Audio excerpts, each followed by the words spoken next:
রাজধানীর তুরাগ থানার কামারপাড়া এলাকার একটি বাড়িতে গ্যাস লিকেজ থেকে বিস্ফোরণে নারী শিশুসহ একই পরিবারের ১০ জন দগ্ধ হয়েছেন। আজ ভোরে কামারপাড়ার বামনারটেক এলাকায় এ ঘটনা ঘটে। ফায়ার সার্ভিস বলছে, গ্যাসের লাইনের ছিদ্র থেকে বের হওয়া গ্যাস আগুনের সংস্পর্শে এসে বিস্ফোরণ ঘটিয়েছে। দগ্ধরা বার্ন ইনস্টিটিউটে চিকিৎসাধীন রয়েছেন। রেজা রায়হানের রিপোর্ট। সম্প্রতি দুবাই থেকে দেশে ফিরে মাদারীপুরের শিবচরের বাসিন্দা এনায়েত সপরিবারে বেড়াতে এসেছিলেন রাজধানীর উত্তরার কামারপাড়া আত্মীয়ের বাসায়। কিন্তু ভাগ্যের কি নির্মমতা, আজ ভোরে তুরাগ থানাধীন কবরস্থান রোডের ওই ভবনটির দ্বিতীয় তলায় ভয়াবহ বিস্ফোরণের ঘটনা ঘটে। নারী ও শিশুসহ একই পরিবারের মোট ১০ জন দগ্ধ হন। বিকট শব্দে বিস্ফোরণ ঘটার পর প্রতিবেশীরা তাদের উদ্ধার করে দ্রুত হাসপাতালে নিয়ে যান। বাচ্চার প্রায় 3 ভাগের 2 ভাগ পুড়ে গেছে। তো হয়েছে হলো, আমি যে পর্যন্ত দেখছি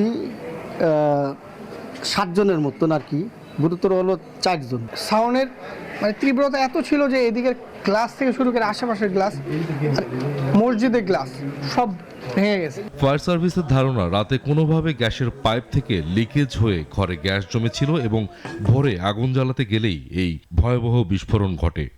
আগুনের একটা আলোর মতো উঠছে, উঠার সাথে সাথে সব ভাঙা চুরে গেল গা। আমার মেয়ে মা বের হো করতে করতে ও নাতিনটাকে ধরছে, আর আমি এদিক দিয়ে আগুন জ্বলতেছে, এদিক দিয়ে জ্বলতেছে, এই যে আমার গায়ে কিভাবে যে বের হয়েছি, কি করছি এটা কিছু বলতে পারবো না। ভাঙা বিল্ডিং ভাঙা পড়ছে, অনেক ফ্ল্যাটের জানালা ঠাই দরজা ভেঙে পড়ছে।